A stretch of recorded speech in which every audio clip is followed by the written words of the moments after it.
Namaste. Today we are moving on to Viśuddhi Chakra at the throat center. Let's begin by chanting the mantra of togetherness, and again, just really feel into this mantra and chant without looking at notes. And we'll do it 3 times together. So you have these 3 opportunities to listen and work on your pronunciation, but now is the time to really release being attached to our notes. So now is an opportunity to listen, to feel, and to fully engage and chant this mantra. And you can do it in the privacy of your own space. Rub the palms together, activating all of the chakras and all of the nadis, all of these energy centers in the palms of the hands. Press your palms together, sit tall through the spine as you relax the shoulders down, soften through the face. Long inhale, long extended exhale. Inhale to chant.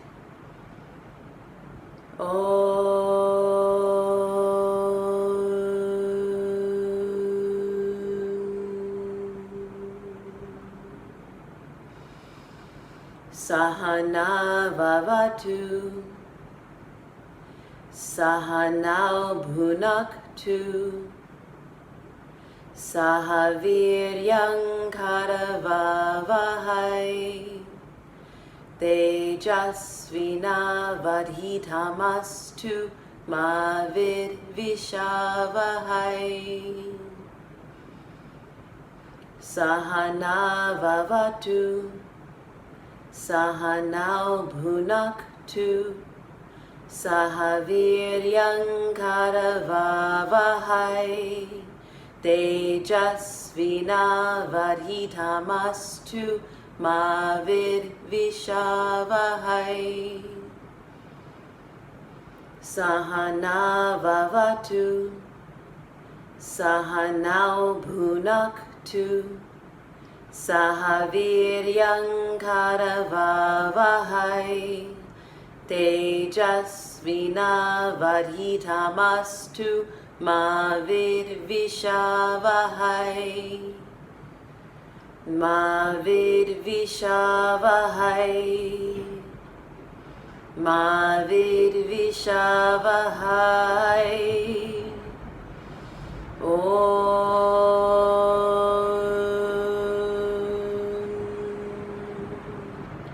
Shanti, Shanti, Shanti.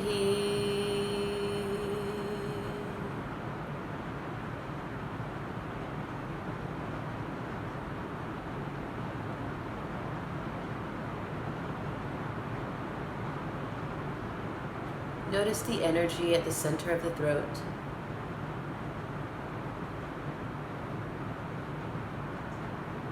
And gently open your eyes.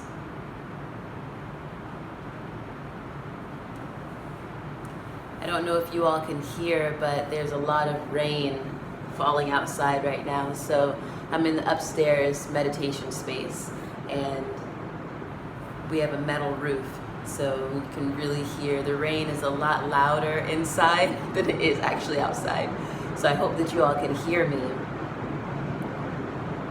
But it's really nice to make a video with the sound of the rain falling outside. So I'm really enjoying that. Viśuddhi Chakra. So our last video, it seems like a long time ago, we were talking about Anahata Chakra at the heart center. And it wasn't necessarily deliberate that there's been this space of time, but I remember the conversation that you all were having about building the Anahata Chakra altars and the resistance that you were being met with. And so I'm curious as to how the work with the heart chakra has been going, since there has been a longer time frame for you to work on that energy center. Viśuddhi in Sanskrit means extraordinarily pure. So as we rise up from Anahata, we have our element of air that sits at the heart chakra. As we begin to rise up to the throat, things become even more subtle, less tangible, and harder to explain, really. So I know that our videos will probably be a lot shorter because the subtleties of the throat, the third eye, and the crown of the head, they require less conversation. But since this is a course where there is teaching involved, we'll talk about and we'll discuss these energy centers as much as we can, and then we'll leave space to contemplate and meditate on these areas within ourselves. So, looking to your worksheet, the Bija mantra, the seed sound for Viśuddhi Chakra is Ham, H-A-M. So close your eyes for a moment and let's begin down at the root and chant all the way up to the throat. Big inhale to create sound. Lam.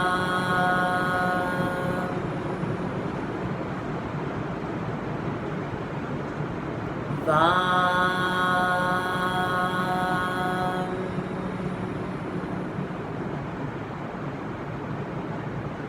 Ram.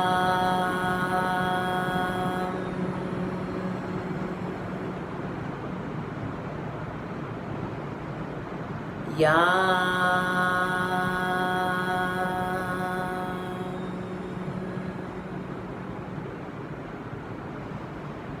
Ham.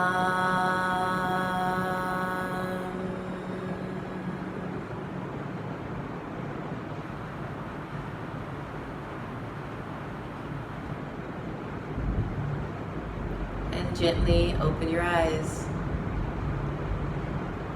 So here comes the thunder along with the rain.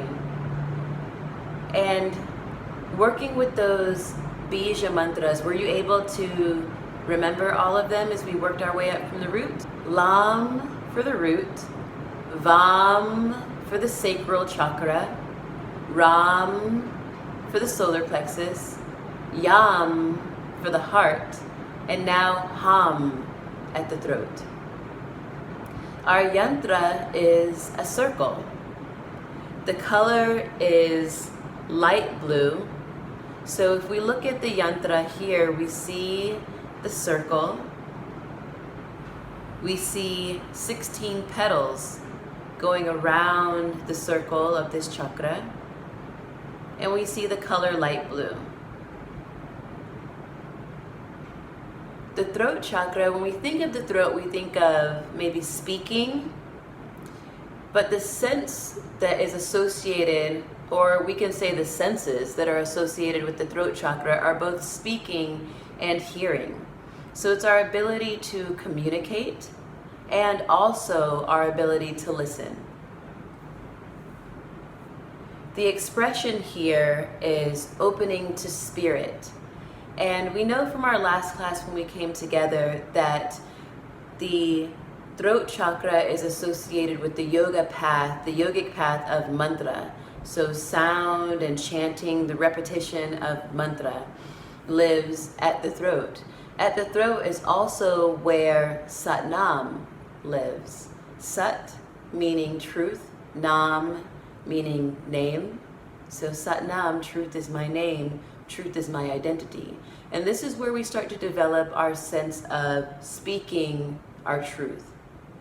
And a lot of times people say, I'm just speaking my truth, I'm speaking my truth. And that can be used as an excuse to just say anything or to hurt others. So speaking our truth is more than just saying what comes to mind that based on our own perception we've decided is true. It goes deeper than that. So we have also layered in with Satnam and developing that sense of speaking our truth. We have the yamas, we have the niyamas, so how we communicate and walk and interact with the world around us, and that relationship, that deep relationship that we have with ourselves. So this is where our sense of not only speaking but listening comes in. So that deep listening that connects us with Ishvara, that connects us with the One.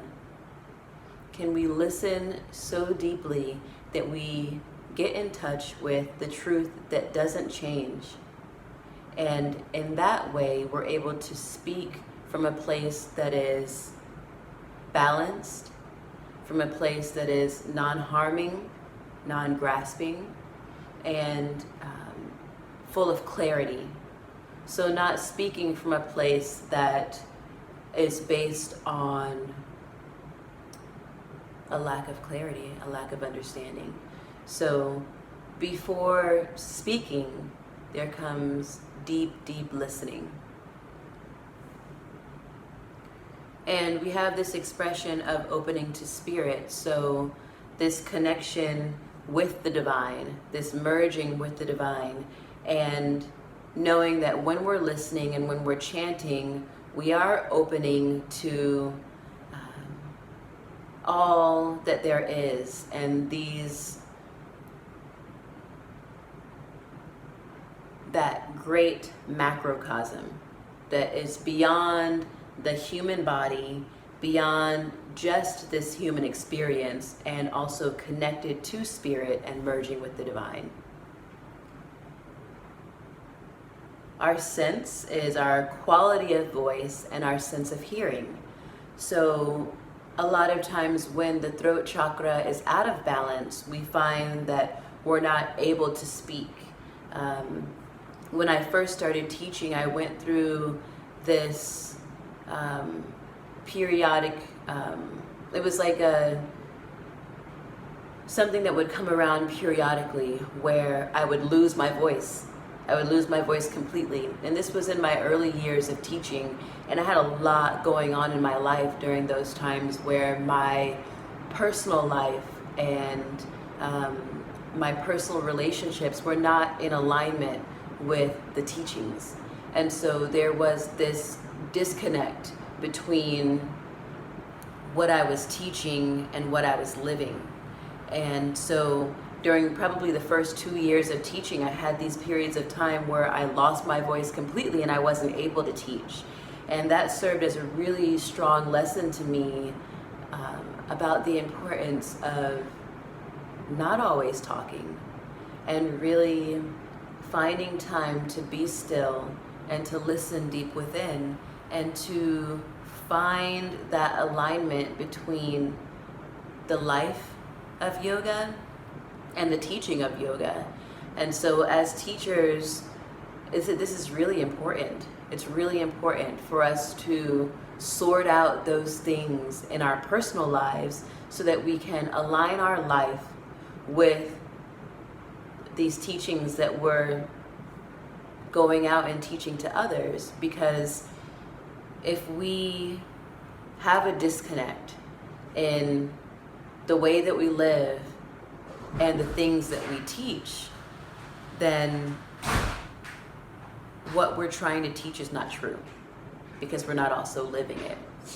So that was a big lesson to me as far as the energy of the throat chakra and being able to speak the truth, not only through the teachings, but in my everyday life. And a lot of relationships that I had to fall away. There are a lot of people that were in my life when I was going through yoga teacher training and when I began teaching that I'm no longer in communication with, because I had to clean up my life in order to continue to teach. And so we find that as we step into this role of teacher, this path of teaching, our personal lives get really lit up because we have to reconcile that. Our cervical spine, thymus and thyroid glands, throat and voice. So all of this area here, even within the glandular system and the physical body, We have these different postures like Sharvangasana, shoulder stand, and Matsyasana, fish pose, and even headstand, and our neck rolls that all get into this area of the throat chakra to bring that energy center into balance. And when we have things show up like injuries to the cervical spine or pain in the neck, stiffness in the neck going down into the shoulders, all of that is associated with the throat. Thyroid imbalances all spiral back into the throat chakra. Our quality is communication, and I've also put on your worksheet the planet Mercury, and we haven't really talked about planets in association with the chakras until this point. And I thought it was really important to include that as we rise up from the bridge at Anahata that connects our lower chakras with our higher chakras. As we get into the throat, the planet Mercury is ruled by communication. It's the ruler of communication. And the little finger, our pinky finger, is our Mercury finger. So there are many different ways that we can work with the energy of the throat chakra through mantra and mudra. So for example, we know that the throat chakra is the yogic path of mantra. So already by chanting mantra, you're working on that quality of the voice, and you're also working with hearing, because when you're chanting, you're not just creating sound, but you're also listening. So we have our sense of the quality of the voice and creating that sound from our throat. And we have that quality of listening to the sound, that deep listening that connects you to the one. And then when we bring in mudra, we also can connect the thumb and the little finger. It's hard to see. So the thumb and the pinky finger. Pinky finger is our Mercury finger, ruled by the planet Mercury, the ruler of communication. So if we take our hands down to our knees with the palms facing up, connecting the thumb and the pinky finger, and we activate the throat, we listen to the sound, then all of this layering is a way of working with the energy of the throat. As far as foods go, here we really just transcended, oh, here's an apple, here's an orange, and these foods are associated with these chakras. So we are rising up higher in our thinking and our experience of how food relates to the chakra system. So here we have the presentation of food, so the overall aesthetic and how the food is balanced on the plate, and the colors that are on the plate and how they work together. Like, do we have a colorful plate? And did we just take our food and slap it onto the plate? Or and what is the communication? Let's keep that in mind, because the throat is ruled by Mercury, and it's the ruler of communication, right communication. So not communication that's just all over the place and that's unfocused and that's scattered or that's violent and defensive, but communication that is right and extraordinarily pure and balanced. Are we able to say the things that we need to say in the moment that is appropriate to say them, and then still leave space to listen? Okay, so, and that comes back to our element, because I don't think we've talked about that yet. Our element is space, or sometimes you'll hear it described as ether. And when I think of the throat chakra, I think of like the smoke that rises up from like a stick of incense or a smudge stick, that ether that rises up, kind of that smoky kind of essence of the plant material that we would be burning.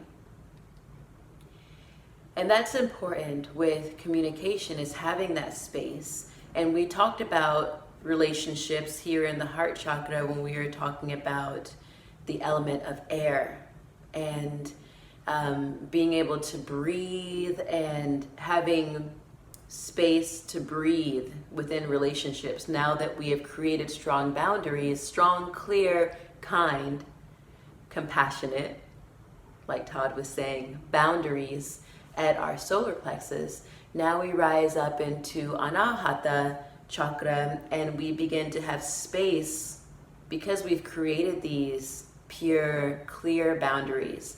We have space within our relationships, and with that space, we're able to communicate clearly.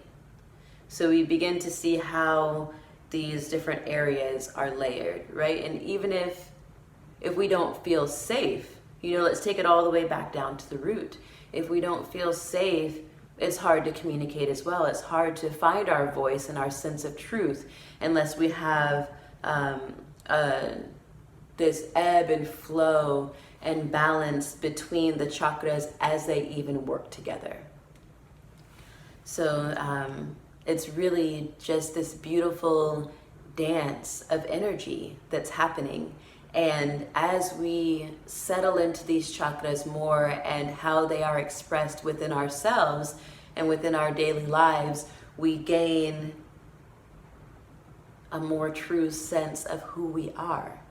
So that's what this practice is about, getting to know yourself better, svadhyaya, self-study, deep, deep listening, and connecting with the one that lives inside of us all. Looking to the bottom of the worksheet, Viśuddhi Chakra represents our ability to communicate clearly. This involves both speaking and listening, knowing when to speak and also when to be silent and listen. When out of balance, Viśuddhi Chakra manifests as the inability to speak clearly, issues with the quality of the voice, repressed speech, and excessive or inappropriate speak. When out of balance, we also have a hard time listening. And at the bottom, I put this quote from Gary Craftsau. Gary Craftsau is a master teacher of Vinyasa. And Gary Craftsau comes from the same lineage that we're studying, Krishnamacharya, down to TKV Deskachar, who wrote The Heart of Yoga, on to Gary Craftsau. Gary Craftsau spent an extensive time studying with TKV Deskachar. So, and Gary Craftsau is still in his body, whereas both Krishnamacharya and Deskachar have left their bodies. And so I put this quote here by Gary Craftsau because I love his teachings, and especially his teachings on the chakra system. And a lot of the information that we have here has come from Gary Craftsau as we've done our chakra lectures. So Gary Craftsau said, space is required to communicate properly. And we all know how this feels when we don't have the space that we need to even sit and listen to that deep voice within ourselves, which informs us and serves as a compass for our communication. So part of your own work was to find a mantra that you loved and play that mantra 24/7. And if you haven't started doing that yet, I really, really encourage you to get started. Again, every mantra that you ever chant, that you ever hear, is about you. It's all about you. And mantras help us, they serve as tools to go deep inside and to unlock spaces of the self. And mantra works through vibration. So the vibration of the mantra goes down into the subtle body, and it finds where energy has been crystallized, or energy that needs to be broken up or moved around. And through the vibration of sound, things are activated in the subtle body, which sparks healing. So if you've just been listening to mantra for now, that's wonderful. And that is certainly associated with the throat chakra, our sense of listening. But now is the time to start chanting more. and pay attention to the quality of the sound that comes out of the body. Do you have hiccups that happen? Does the voice become jagged? Is it hard for you to project sound from the voice? And even as you chant, really open up the throat. Open up the throat and allow the sound to rise up and out. And as you chant, you're also listening. So a lot of times when we first begin to chant, it's easier to do that alone. Like really alone in a space where nobody can hear you and it's just you and the sound. And so if you need to break away and sit to chant without being heard, then do that. And if you're comfortable with chanting and projecting and being in your home where maybe there are other people present and they can hear you, then do that as well, because it's time. It's time for us to work on the quality of the voice. That's why when we were together and we were chanting Om, I said, chant as if you were sitting in a room teaching people how to chant Om. So as we continue on through this course, we will get into more times where maybe we're chanting a mantra internally and we're just doing it mentally and listening to it inside. Or we may be chanting softly in a soft voice, which is, in Kundalini Yoga, we call it the voice of the lovers. So it's the whisper voice, or we'll chant softly. But now is the time to activate the voice, to chant loud and to project that. So that's where we are. So if you had something rise up in you where you were chanting and I kept asking you to chant louder, that's why. Because right now we're activating the throat, and that requires us to work on the quality of our voice and to work on the quality of our chanting and to really project the voice as we develop our sense of communication and as we step into the seat of the teacher, because the voice and the quality of the voice are very, very important as we begin teaching, so that we can teach and communicate clearly. So chant loud. And I'm going to send you all, there's a video of Trevor Hall, and he's chanting within the song, but I believe the title of the song is The Mountain. But it's one of my very, very favorite videos to share as we get to the throat chakra, because the way that Trevor Hall is sitting tall and opening up his throat as he sings is a really, really beautiful visual expression of what it means to open the throat and to balance this energy of the throat so that we can speak, we can listen, and we can communicate clearly. Okay, that's it for this video, and stay tuned for our Viśuddhi Chakra practice video. Namaste.